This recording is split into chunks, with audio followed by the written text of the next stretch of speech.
How we doing today, guys? It's Jesse with the Common Man, Corpus Christi, bringing you news and politics through a common sense lens. And boy, do we have some interesting stories today, let me tell you.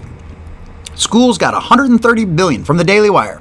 Schools got $130 billion to reopen. Some of it went to CRT. Now, many are closed. Here's how the states actually spent the money that was supposed to allow them to deal with COVID.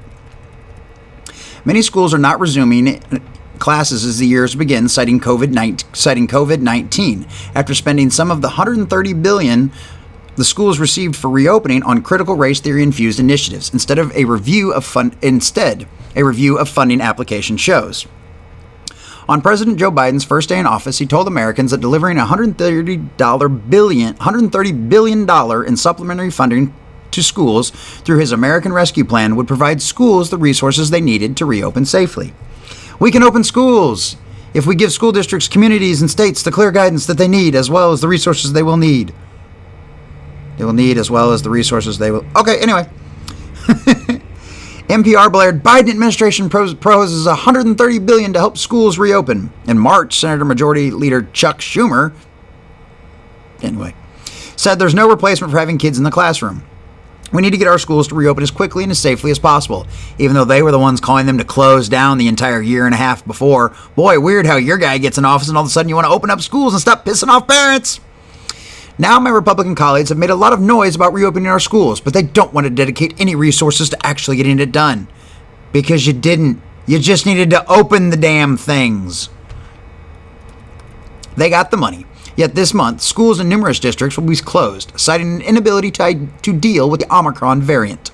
Despite receiving money that could have gone towards mitigation, protection, and preventative measures, that, it turns out, could be in part due to a bait and switch, with money passed into law under the guise of public health being used for racial ideology instead.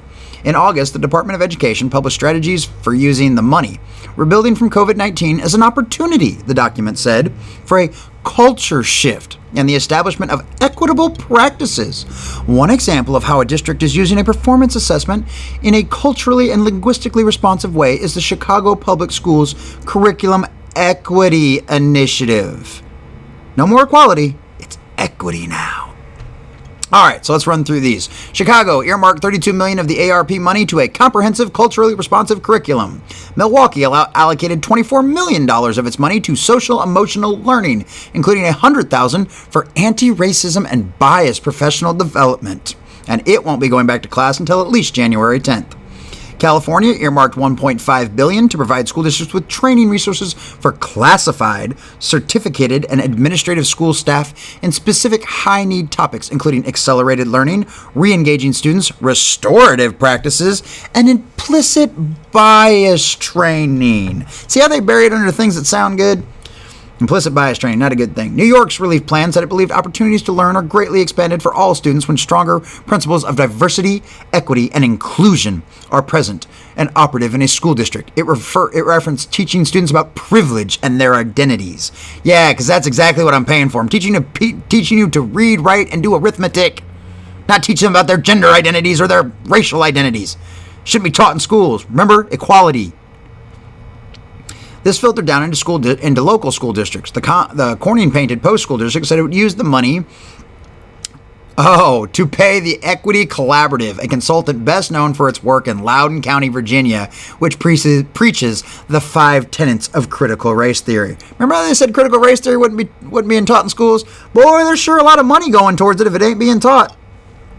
Buffalo Public Schools, $1.2 million on its Office of Cultural and Linguistically Responsive Initiatives, including hiring staff for anti-racism and emancipation curriculum materials. Fox reported in 2020 the emancipation curriculum advocates to elementary school students the disruption of Western nuclear family dynamics in favor of black villages. Remember when we were telling you all that Black Lives Matter stuff about how it was on their webpage and how they were wanting to destroy the nuclear family? Boom! Here's another prime example of it. Michigan, using Equity Lens, professional development for all staff members in a social-emotional learning, trauma-informed care, and implicit bias. Okay. It said it would spend it on culturally responsive school leadership institute, programs that challenge whiteness and hegemonic epistemologies in school. Epistemologies? Ah, yes, epistemologies in school. Ooh, scary. Whiteness and hegemonic epistemologies. Ooh. Anyway. Michigan schools that will open the 2022 year, the third year of coronavirus online include Detroit, Ann Arbor, Oak Park, Lansing, Pontiac, and Southfield. None of those schools will be opening up for in-person. Virginia plans to spend money on a roadmap to equality, which draws from Ibram Kendi. Yeah, the critical race theory guy that literally makes all of his money running around scaring people into believing that they're evil because of the color of their skin, or that they're oppressed because of the color of their skin. Washington State, lens of educational equality. Massachusetts, engage in a robust agency-wide anti-racism training and a portion of the funds to create a culturally responsive, anti-racist, and welcoming environment in schools. You live in Massachusetts. Give me a break. Minnesota, to address racial stressors, social inequities, and gender identity. Oregon said it bluntly. Incorporated an equity-informed, anti-racist stance and an anti-oppressive stance through its application and intends to continue this practice. Nevada, equity and diversity training. Washoe, equity and diversity specialist. Rhode Island, centers of all actions for orientation of culture responses and anti-racism that promotes SEL and wellness, the social and emotional learning. And address the deep systematic inequities that existed before the pandemic. So basically all the money they told you was going to open up your schools, and that all your great-grandchildren's tax dollars that we were currently spending, that was going to go to get your kids back into school so we could have some return of normalcy. Yeah, no, they blew a lot of it on critical race theory garbage instead of trying to shore up the schools and make sure that everybody could live in a healthy and safe environment inside of our schools. Biden said the Omicron variant was not a reason to close schools, and that I believe the schools should remain open, that they have what they need because of the American Rescue Plan. We provide these states with $130 billion with a B, 130 with a B, remember that, to specifically keep our students safe and keep schools open. Funding for ventilation, I'm imagining that's probably what happened since they cut it off right there, and that's literally at the beginning of a sentence. But progressive activists have made no secret that the bill was not actually written that way. The money is spread over 5 years, indicating that it was not only intended to directly address coronavirus. Yeah. In April, the New York Times published an op-ed headline, "A progressive vision is possible if we spend money thoughtfully now." It said the APS funds actually have fewer strings attached than the smaller parallel funds in the 2009 bill, which we helped administer under the Obama administration.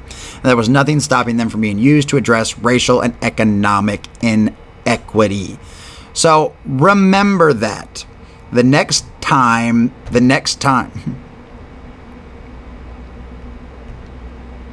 So remember that the next time they tell you that we have to pass this bill right now, or everything's going to collapse, or everything's going to die. These giant omnibus spending bills, everyone must sign in, everyone must be on top of it, everyone must get involved.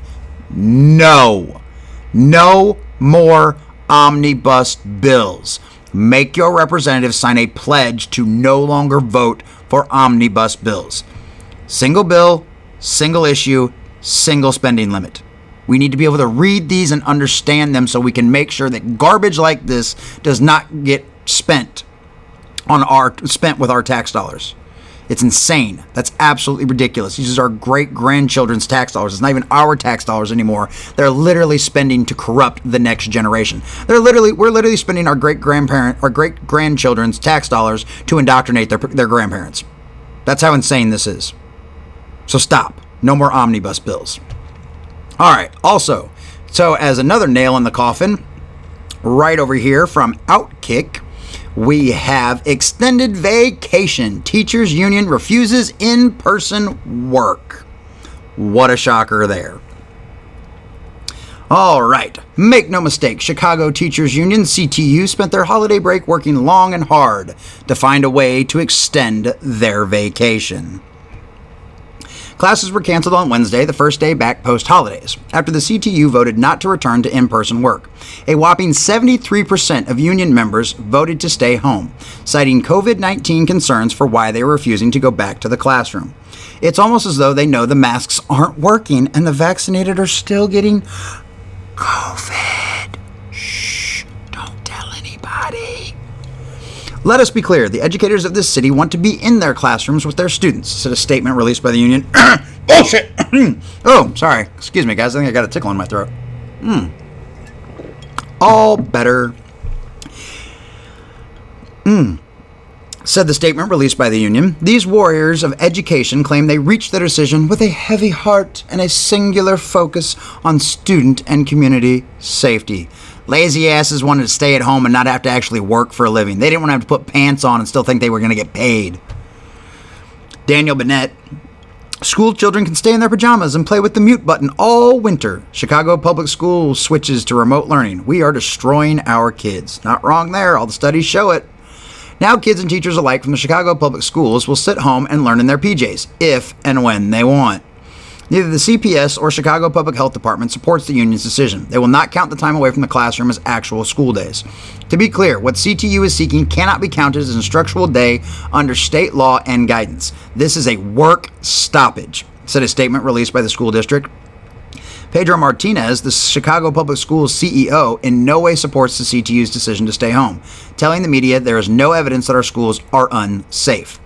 The amount of noise that's out there right now, the amount of misinformation we have so many people that are afraid, from parents to staff, because of the misinformation. Yeah, where do you think that all came from? The legacy media that you trust and support, the one you so desperately cling to for all your information, the one that's caused all this mass psychosis, that created this cult that worships at the altar of Fauci. What did you expect to happen? Even Lori Lightfoot, Chicago's mayor and a reliable COVID crusader, stood behind the CPS and opposing the union's refusal to return to the classroom. There is no basis in the data, the science, or common sense for us to shut down an entire system down when we can surgically do this at a school level where needed, said Lightfoot. Per the Chicago Sun-Times, Lightfoot was even more adamant about schools staying open when she held a press conference on Tuesday afternoon at a Chicago police station. Why on earth? Why we don't need to pause? Would we pause and risk falling back into the same old trap? The worst things that we can do is shut the whole system down, Lightfoot insisted. Sadly, it looks like the CTU has already done that. So yeah, blew all that money on trying to make our schools safe for everybody to return for COVID. They told us, oh, that's what you've got to do. We've got to spend all this money so all the kids and the teachers can be safe to go back to school. You wouldn't want the teachers to get hurt, would you? Are you anti-teacher? Do you hate teachers? Remember? That was all the garbage we heard when we were trying to get schools to reopen last year and the year before. You remember all of that? When they tried shutting us down 2 years ago? Yeah. When we screamed at them. Kids were never at risk, really, from COVID. Like, spreading doesn't really happen. Increase the air ventilation systems. Do better. But no, they blew our money on critical race theory, and the schools are still shut down in a bunch of crazy-ass states. So, but just so that we don't end on a negative note, I always like to end on a slightly positive note if we can. Sometimes everything's going to hell so bad that we can't do that. So, from humanprogress.org, we have a lovely little article here. Beware of the anti-humanists of the extremists. A populist world is richer world, and a richer world is better for the environment. All right. So we'll kind of skip through this a little bit. We don't need to rehash all the arguments from the left as far as why we shouldn't be having children. We've heard all of that a million times. Oh, the climate. Anyway. We are entering dangerous territory. The radicalization of the environmentalist movement, as seen on the streets of London over the past week, is accelerating and is increasingly acquiring a darker aspect. The anti-humanist strand of environmentalism is best exemplified by the renewed push to reduce the world's population. Unlike in the past, when some governments, such as that of India, forced men and women into sterilization programs, and others, like the Chinese government, mandated one-child policy, these latest initiatives are voluntary. For now. This makes them morally preferable, even if they remain intellectually incoherent. A populist world is a rich world, and a rich world is better for the environment. It should go without saying, though, it bears repeating in some parts of the world that motherhood ought to be entered into by consenting women. Under such circumstances, the optimal global birth rate and national birth rate would be determined by a woman's personal decisions.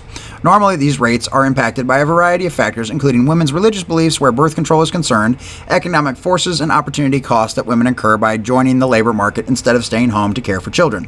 But most people, including a lot of prospective mothers, are also influenced by broader social trends. The zeitgeist, if you will.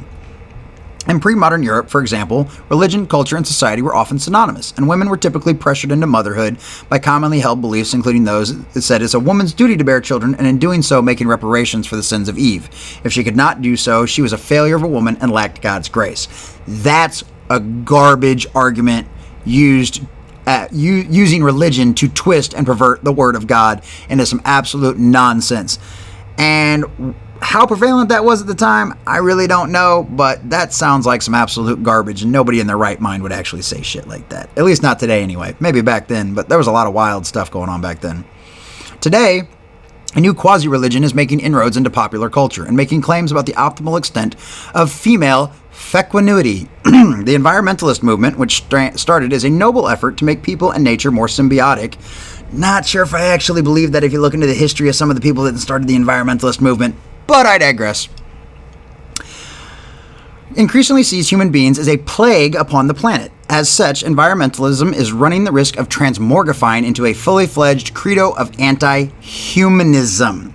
Examples of this dangerous trend abound. Birth Strikers, for example, began in the United Kingdom as a voluntary organization for people who had decided to eschew parenthood in response to the coming climate breakdown and civilization collapse.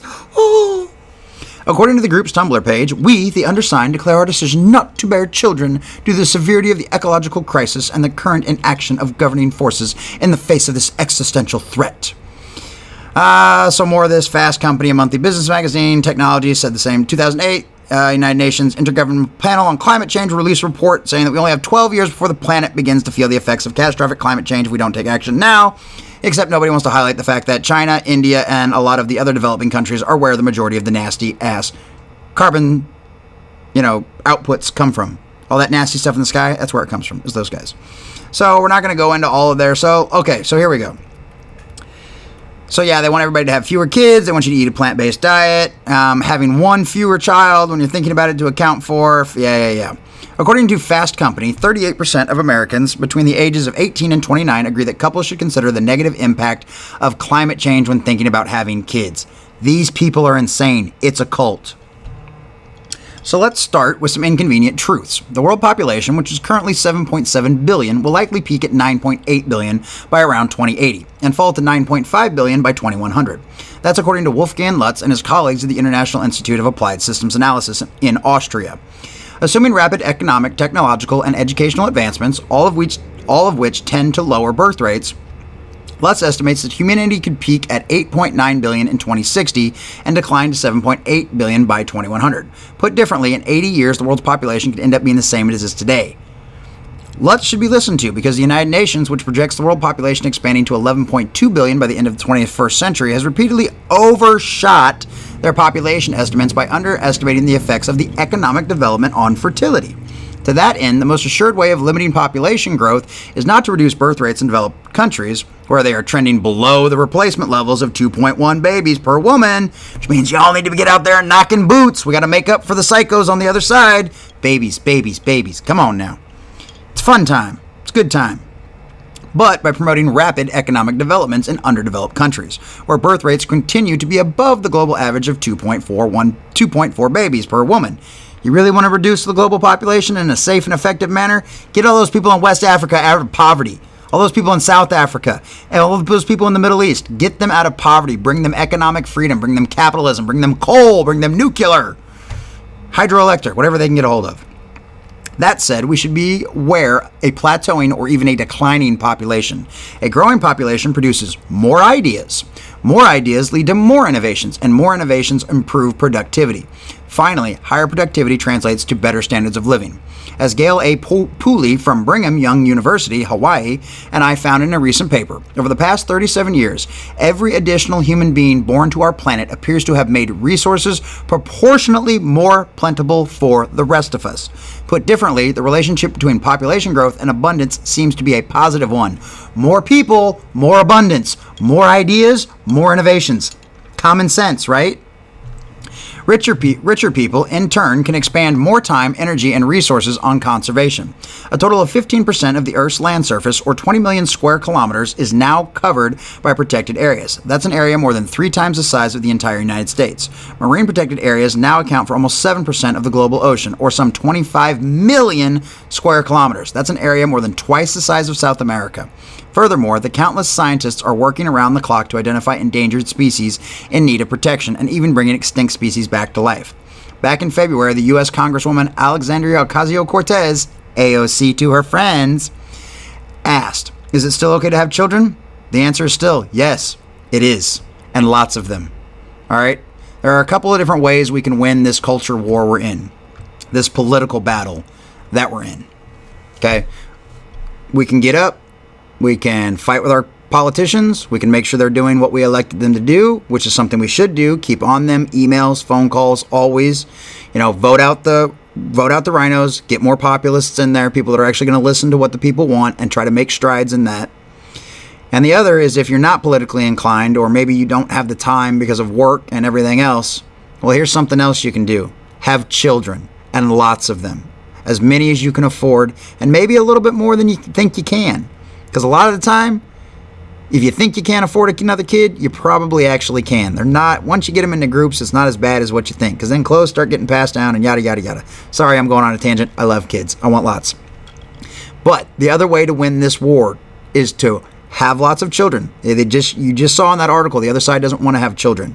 You've seen all the trans stuff that's going around with the hormone replacements. They're essentially sterilizing their children. Even the children they are having, they're sterilizing. So that means they're not going to have any more kids to pass on those crazy ideas that they've got over there. Remember, that's what they always say. The left doesn't have kids, they have yours. Well, here's our solution out of that. Here's one solution out of that. Have lots of kids. Raise them right. Take them to church. Raise them with your values. Teach them real American history. Teach them real American heroes. Teach them about George Washington, Thomas Jefferson, Booker T. Washington. Malcolm X, even towards the end of his life, Martin Luther King, get the Tuttle Twins books out. Teach them real American history. American History in Black and White is a great book because it teaches you about all these American heroes nobody knew about during the Revolutionary War and even the Civil War. These black American heroes. So, you want to win this? You want to make a better world for your grandchildren and your great-grandchildren? You want to leave something behind for our posterity that's actually be worth a shit? Then get out there, start knocking boots, have a bunch of kids, don't get off each other until the sun comes up, and keep on going. And eventually, in a generation or so, we will have literally outgrown them because there won't be any of them left, and only people with our ideology and our ideas and our values. We will dominate the culture. It's sheer numbers, guys. It's basic math. It's really just common sense, right? This is Jesse with the Common Man Corpus Christi, bringing you news and politics through a common sense lens. Thanks, guys.